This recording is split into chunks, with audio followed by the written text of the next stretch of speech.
So, all right, so fish oil is on sale this week. So I think this is actually worth talking about. Filling nutritional gaps can be a good, easy first step for someone that needs to get started. And so, how can we quickly and easily fill nutritional gaps? When we think about nutritional gaps, omega-3 fatty acids are one of them. If you're eating the standard American diet, the SAD diet, you So are you probably sad. you probably have a lot of nutritional gaps. And one of them typically is a omega-3 issue where you're not getting enough of omega-3s and you're getting too many omega-6s. So if you've been watching any of the videos, right, we'll go through this again, but think about omega-3s and omega-6s as like a yin and a yang.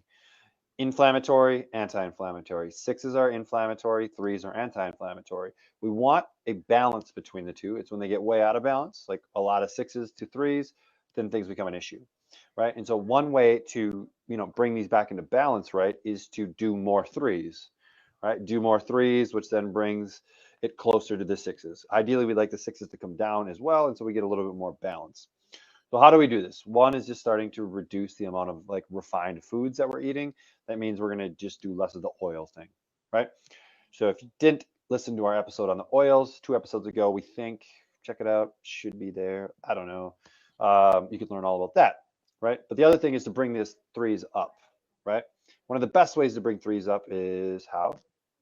To take a fish oil supplement or eat more fish. And let's be Eat more real, fish. if you live in Minnesota, probably taking a fish oil is more realistic. Right. You probably don't eat a lot of fish, right? Like, so in our household, I did a live last night where in our house we have pickled herring, which is actually delicious, despite anyone, like, I need some support on this. Like, pickled herring is actually delicious, and we all need to come together on this. Sardines. And Sardines are delicious. like, so pickled herring is better. I like sardines too, but I usually like put some hot sauce on them, maybe a little olive oil if they're in water, or if they're already packed in olive I oil, put then on better. salad. But They're like the perfect, like, hey, hmm, you're going to buy a quick salad. Like, you could go to McDonald's or Burger King, get a salad, ditch any of their stuff, don't put any of their meat on it, and then put the sardines on it. like, I want you to just like in your head replay what you just told me, and like it is kind of ridiculous, right? Like, do you have like sardines like in your glove compartment where it's like drive through salad, get my sardines Oh, no. out, and I'm gonna I always have purse protein. purse protein. What kind of purse protein do you typically have? Okay, so sometimes it's canned like salmon or like tuna that's in water. Sometimes it's like an epic bar or like jerky stick, like a chopstick or that kind of thing. But like like I don't function well when I'm hangry, and eating a bar is not going to be enough. I've got to have some protein. So purse protein is where it's at. Okay, mine is really like backpack protein, but like don't judge me. It doesn't have the same. It doesn't have the No, same alliteration. It mine is doesn't have purse the same protein. feel So to it's it, right?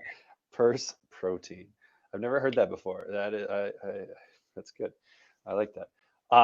So put some sardines. Put some sardines on it. And so Carol, I don't know. Are you? Did I? You said did you no, miss? we haven't eaten any herring or sardines on this No, episode. I am not in my element. Maybe next, if I'm at home or on the next call, I'll pull. Pickled herring is awesome, and I'm bringing it to our next team meeting because all of the coaches gave me this stanky lip, and we're gonna try pickled herring as a group, and you know, we're gonna enlighten everyone's palates a little This bit. needs to be videotaped. Um, Sure, you'll and be there. You can I record it. but I'm like You'll be.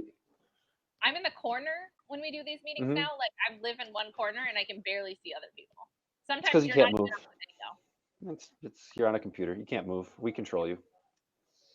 Um, Okay, so so the whole reason we went on this tangent about pickled herring and sardines and all this other stuff is adding fish oil to your life is going to be really important if you're not eating it and you're not willing to step out and try it. And look at all these people. Like there are people I standing know, up eating pickled like herring. standing up for my love for pickled herring. It So is good. It's so see, good. you're great. Um, so I think we've talked before when we did our whole supplement series about like what supplements everybody should be taking. Multivitamin and fish oil were guarantees on both for both of us on both sides that every single person should be taking. So Unless you're eating fish, unless you're eating like 2 servings of fish a week on a regular basis, then you could probably drop the fish oil, right? I when the days that I eat fish or I'm going to eat fish, I don't take it, but I take fish Yep. oil most days. So like, and I eat significantly probably more fish than people because I'm in an area that when you go to a restaurant, like that's what I'm gonna get. And Right. I'm usually eating 2 servings in one meal. So Mhm. I mean, it's something easy to play with too, to see if it just helps with joint stuff. So, like for me, for example, it was like my knees were a little kind of cranky yesterday. A high volume session, um, and I could feel they were just like a little meh. And so I took some curcumin last night. I took like a double dosage of fish oil, and like I feel good today. Whether that's placebo effect or it has an effect, like I don't know, but they feel better, and that's all I care about. so is today's getting started filling in nutritional gaps? Is that where you were going, or was that just That's kind of, I mean, that's kind of where I was going. I mean, that's where it all started. And omega-3 can be a nutritional gap that a lot of people have. And why this is important is do some research on like adolescence and behavior and fish oil or DHA supplementation. Because they've shown that DHA or like fish oil supplementation actually helps with behavioral issues. And like the other one, I was doing some research before I was going live last night. Was actually depression. Like there is significant evidence that fish oil helps with depression. And so like this just has to tell us like the effect that it's having on our brain, whether it's because it's creating or it has an anti-inflammatory effect, which is allowing our brain to work better, or if it's actually, affecting specific pathways. I don't know. But like that's where filling in nutritional gaps comes into play, right? Like this person has this gap, which is causing a change in behavior, right? I don't want to say it's like this causes that type of stuff, but like once they get it, their behavior improves. And so like that's where just adding a fish oil in can be very beneficial.